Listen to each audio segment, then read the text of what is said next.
Hello guys, welcome back to our channel Pariksha E classes.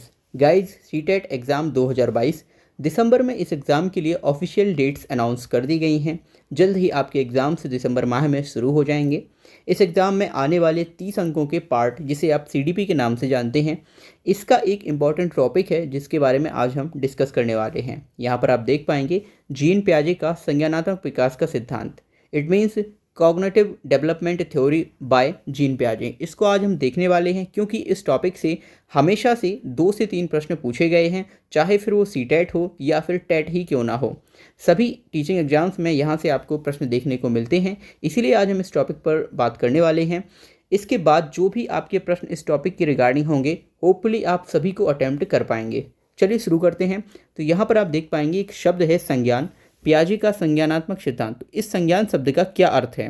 तो यहाँ पर आप देख पाएंगे संज्ञान का जो अर्थ होता है ये है सत्य या फिर वास्तविक ज्ञान, ऐसा ज्ञान जो रियल हो, ठीक है, और वास्तविक हो। इट मीन्स इमेजिनरी ना हो, रियल हो, ठीक है। अब हम बात करेंगे विज्ञान के अनुसार कितनी जो टेक्निक्स हैं जिनके द्वारा हमें कॉग्निशन यानी संज्ञान का अनुभव होता है।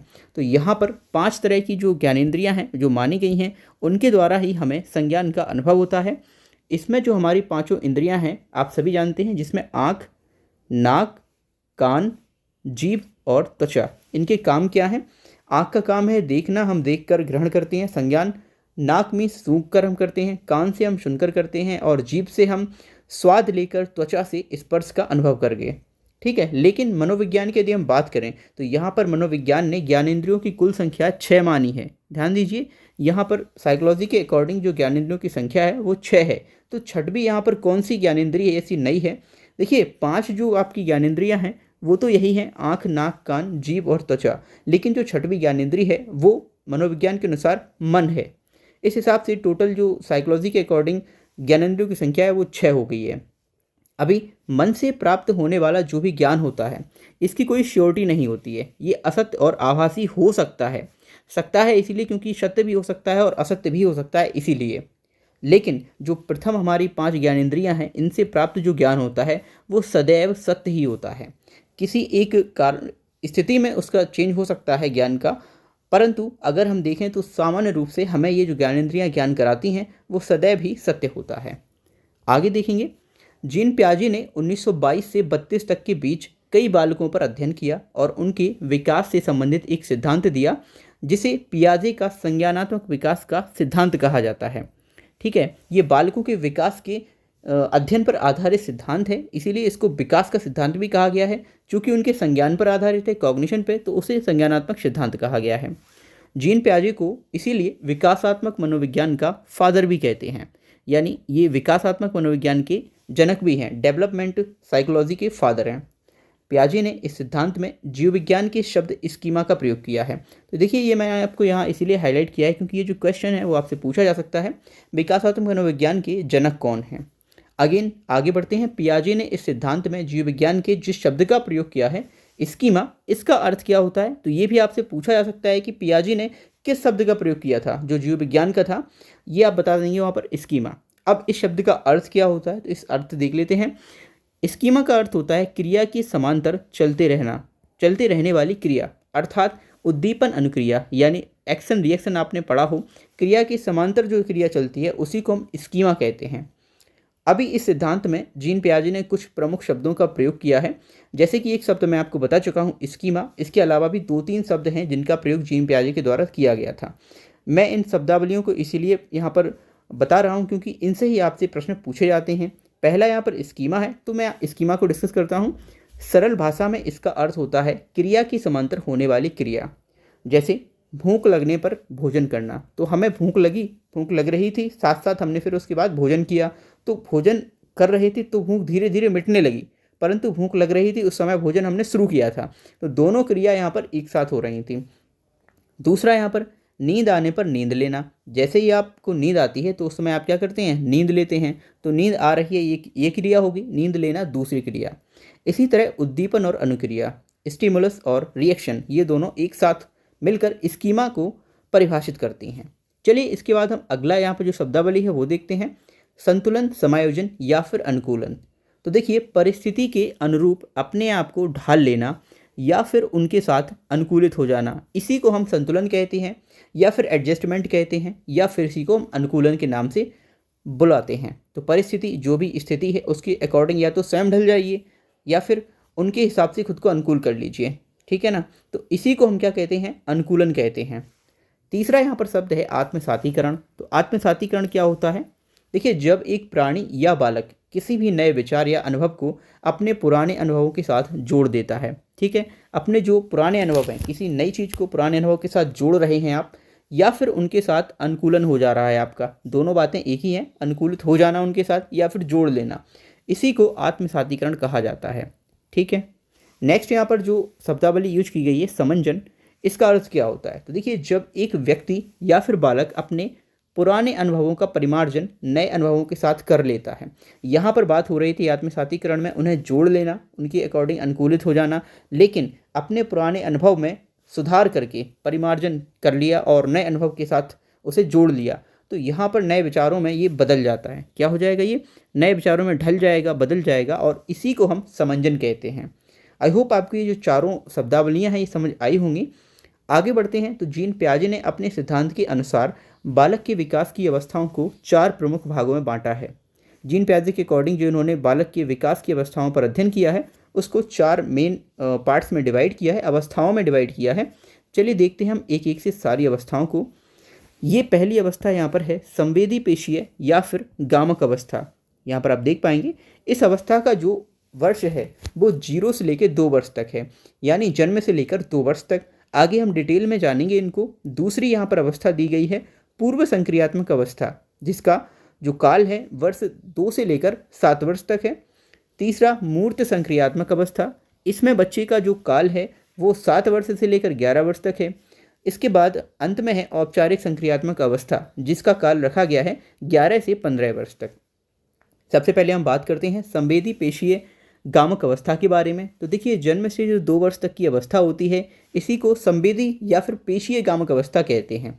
मतलब क्या है इसका, तो देखिए जन्म से लेकर 2 वर्ष की अवस्था तक बालक में होने वाला विकास गामक गतिशील श्रेणी का होता है और बालक में आने वाली परिपक्वता संवेदनाओं की सीखने पर निर्भर होती है। तो देखिए जब बच्चा जन्म लेता है और वो 2 वर्ष तक होता है तो उस समय वो केवल अपने हाथ पैर चलाना जानता है। संवेदनाएं जो उसमें 3 हैं, भय, प्रेम, ये, और पेशीय गामक अवस्था यानी उनकी जो हाथ पैर हैं केवल वह उन पर चलाना जानता है, उनको सीखना जानता है, किस तरह से मूव करना है, इतना ही जानता है। इसमें मुख्य रूप से सर्वाधिक संवेदनाएं होती हैं स्पर्श, तो स्पर्श महसूस करता है अपनी माता का स्पर्श, अपने पिता या अपने जो भी परिवारजन है उनका स्पर्श। दूसरा श्रवण, जब आप बच्चे को किसी स्पेसिफिक नेम से बुलाने लगते हैं तो कुछ समय बाद वो उससे अनुकूलित हो जाता है उस नाम से और फिर वो आपको सुनने लगता है। तीसरा दृश्य यानी आँख से, जब बच्चे की माँ उसे बुलाती है, उसे देखती है, उसे इशारा करती है तब भी वह इस चीज़ को महसूस करता है और इन्हीं चीज़ों का अनुकरण के माध्यम से बालक सीखता जाता है। अब इसीलिए ये जो अवस्था है इसी को हम अनुकरण की अवस्था भी कहते हैं। इट मीन्स बालक जन्म से 2 वर्ष की अवस्था तक अनुकरण करके सीखता है। आगे दूसरी जो अवस्था यहाँ पर है डेट इज़ पूर्व संक्रियात्मक अवस्था। इसको काल रखा गया है 2 से 7 वर्ष तक। जब बच्चा 2 वर्ष से 7 वर्ष के बीच में होता है तब उसकी ये अवस्था पूर्व संक्रियात्मक अवस्था कहलाती है। देखिए 2 वर्ष की अवस्था तक आते आते बालक परिवार का सक्रिय सदस्य बन जाता है और छोटे छोटे कार्यों में हाथ बटाने लगता है। 2 वर्ष के ऊपर हुआ तब मम्मी ने या घर के किसी सदस्य ने बोला बेटा वो उठा के लाओ, कोई भी चीज़ वस्तु उठा के लाओ, तो बच्चे इन चीज़ों को उठाने लगते हैं। इट मीन्स छोटे छोटे कार्य जो होते हैं, पेन लाना है, कुछ लाना है, तो इन कार्यों में बच्चा हाथ बताने लगता है। पियाजे ने इस अवस्था को भी 2 कालों में विभाजित किया है। देखिए उससे पहले एक शब्द यहाँ पर है जीववाद या फिर सजीव चिंतन या संजीव चिंतन।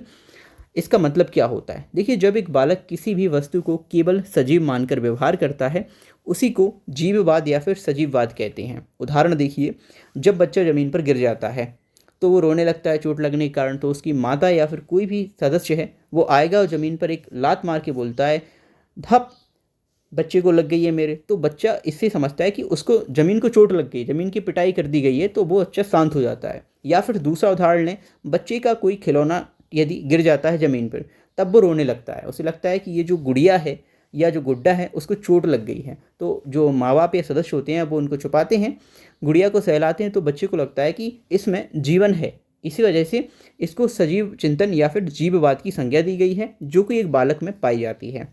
अब ये बालक कितने वर्ष का हो सकता है? 2 से 7 वर्ष की अवस्था के बीच में ये चीज़ पाई जाती है बच्चे के अंदर। अब बात कर लेते हैं जो 2 कालों में पियाजे ने पूर्व संक्रियात्मक अवस्था को बांटा है उसके बारे में। देखिए यहाँ पर ये जो पूर्व प्रत्यात्मक काल पहला भाग है, इसको रखा गया है वर्ष 2 से 4 तक। देखिए 2 से 7 तक पूरा है पूर्व संक्रियात्मक अवस्था, 2 से 4 तक रखा गया है पूर्व प्रत्यात्मक काल को। देखिए इस काल में बालक में छोटे छोटे विचार पैदा होने लगते हैं, जिससे वह कई प्रकार के सवाल जवाब करने लगता है। जैसे ये घर क्यों मिट्टी का बना है, मिट्टी से कैसे सदा है, इस तरह के प्रश्न उसके मन में आने लगते हैं। ये पेड़ क्यों है, यहाँ क्यों उगा है, जिससे वह कई प्रकार के जो सवाल जवाब है वो भी करने लगता है। संसार के ज्ञान को भी जानना चाहते हैं, फिर उसके अंदर उत्सुकता पैदा होती है, जिज्ञासु उसके अंदर प्रवृत्ति होती है, वो उत्पन्न होती है। इसीलिए इस काल को प्रबल जिज्ञासु काल भी कहा गया है। ये चीज़ कैसे होती है, क्यों होती है, ये सब उसको जानना होता है। अब पूर्व प्रत्यात्मक काल जो है 2 से 4 वर्ष तक रखा गया है और इसी वजह से इस काल को हम प्रबल जिज्ञासु काल के नाम से भी जानते हैं। इसी को दूसरे भाग में जो बांटा गया है, दूसरा भाग है इसका अंतः प्रज्ञ काल, जो कि 4 से 7 वर्ष तक का रखा गया है। देखिए इस काल में बालक अपने आप को क्या समझदार मानने लगता है। वो सोचता है मैं अब बड़ा हो गया हूँ, मैं समझदार हो गया हूँ, अब मुझे किसी की बात सुनने की आवश्यकता नहीं है, और दूसरों के द्वारा कहे गए कार्य को करने के स्थान पर उसी कार्य को करता है जो उसे अच्छा लगता है। तो इस काल में जब कोई उसे सलाह दे, नहीं बेटा इसको ऐसे मत करो, ऐसे करो, तो वो उसे लगता है कि नहीं मैं सही कर रहा हूँ, ये हमें गलत बता रहे हैं। इसीलिए इस काल को अनुसरण का काल कहा जाता है। ठीक है, आगे देखते हैं। थर्ड जो यहाँ पर पार्ट है इस विकास सिद्धांत का, मूर्त संक्रियात्मक अवस्था, जो कि 7 से 11 वर्ष तक रहता है। इसका काल पीरियड रखा गया है 7 to 11 ईयर। इस अवस्था में बालक मूर्त आकार या वस्तुओं के संदर्भ में विचार करने लग जाता है। तो अब जो भी हमारी मूर्त आकार की वस्तुएं होती हैं उनके विचार में, उनके संबंध में बालक विचार करने लगता है और विभिन्न प्रकार की गणनाएं भी उस समय करना सीख जाता है, पलट कर जवाब भी देने लगता है। गणनाओं के दौरान देखा जाए तो यहाँ पर जोड़ घटाना भाग ये सभी चीज़ें वो करना सीख जाता है। कोई नई वस्तु देखकर सोचता है कि ये किस तरह बनी होगी, इसका निर्माण किस तरह हुआ होगा। ये चीज़ें 7 से 11 वर्ष की अवस्था में बच्चे के अंदर आने लगती हैं, विचार करने लगता है वह। इसीलिए इस अवस्था को वैचारिक अवस्था का काल भी पियाजे के द्वारा दिया गया है। इसके बाद जो हमारा चौथा यहाँ पर सिद्धांत का भाग रखा गया है, अमूर्त संक्रियात्मक अवस्था, यानी वो चीज़ें जो दिखाई नहीं देती हैं। दिखाई नहीं देने वाली संख्या जो क्रियाएं हैं, वस्तुएं हैं, उनके विषय में सोचने लगता है बच्चा। इसका काल रखा गया है 11 से 15 वर्ष तक। इस अवस्था तक जो बालक है वो लगभग संपूर्ण सामान्य ज्ञान से परिचित हो जाता है और शारीरिक तथा मानसिक परिपक्वता को भी प्राप्त कर लेता है। जो जनरल नॉलेज है, इस एज तक बच्चा जनरल नॉलेज से पूरी तरह परिचित हो जाता है। उसकी जो फिजिकल और मेंटल परिपक्वता है वो गेन कर लेता है। बुद्धि का मैक्सिमम विकास भी इसी अवस्था में 15 से 16 वर्ष तक हो जाता है। बच्चे का जो बुद्धि का मैक्सिमम जो विकास होगा वो 15 से 16 वर्ष तक हो जाता है कंप्लीट। ठीक है, मैक्सिमम हो जाता है, पर अब इसके ऊपर जो रहेगा वो काफ़ी कम मात्रा में होता है। वह अमूर्त परिस्थितियों को समझने लगता है, इसीलिए इस अवस्था को पूर्ण परिपक्वता का काल भी कहा जाता है। अब यहाँ पर ध्यान दीजिए कि वह अमूर्त परिस्थितियों को किस प्रकार समझ रहा है। तो उस समय जो पढ़ता है वह फिजिक्स, केमिस्ट्री और बायोलॉजी, मैथमेटिक्स, इन चीज़ों के जो भी क्वेश्चंस होते हैं, इनके जो सिद्धांत हैं, उनको वह ईजिली समझने लगता है। डैट इज़ अमूर्त परिस्थिति है। फिजिक्स के कई ऐसे लॉज होते हैं जिनमें डायरेक्टली उनको प्रयोग करके नहीं दिखाया जा सकता है, उनको केवल समझाया जाता है। वो उन परिस्थितियों को समझने लगता है। इसी तरह केमिस्ट्री की और बायोलॉजी और मैथमेटिक्स, सभी के जो रूल्स हैं, नियम हैं, इन सबको वह आराम से समझने लगता है। इसी वजह से उसको अमूर्त संक्रियात्मक अवस्था उसकी कही गई है और इस समय वह परिपक्व हो जाता है। इसीलिए इस काल को भी पूर्ण परिपक्वता काल का नाम दिया गया है। इस अवस्था में बालक नियमों पर तर्क भी करने लगता है। जैसा कि मैंने अभी बताया कि नियम वगैरह जानने लगता है, तो नियमों के विरुद्ध में तर्क भी करने लगता है, या ऐसे क्यों नहीं हो सकता है, ये ऐसा ही क्यों हुआ है। इस अवस्था में भाषा संबंधी योग्यता, संप्रेषणशीलता का विकास अपनी ऊंचाई छूने लगता है। तो ये जो एज होती है 16 वर्ष तक की, 15 से 16, 11 से 15-16 वर्ष तक की, इस समय पर बच्चे की जो भाषा संबंधी योग्यता होती है, लैंग्वेज, वो काफ़ी अच्छी स्किल अच्छी हो जाती है। उसका जो कम्युनिकेशन स्किल्स होता है वो भी काफ़ी डेवलप्ड हो जाता है। तो ये था अमूर्त संक्रियात्मक क्रिया अवस्था, जो चौथी विकास की अवस्था थी पियाजे के संज्ञानात्मक सिद्धांत की। मैंने यहाँ पर डिस्कस किया है इस सिद्धांत को। इस सिद्धांत के संबंध में यदि आपका कोई भी डाउट है तो प्लीज़ हमें कमेंट्स में ज़रूर बताइए। वीडियो अच्छी लगी तो वीडियो को लाइक शेयर ज़रूर कीजिए। साथ ही साथ सीटेट एग्ज़ाम के लिए आप सभी को बेस्ट ऑफ लक।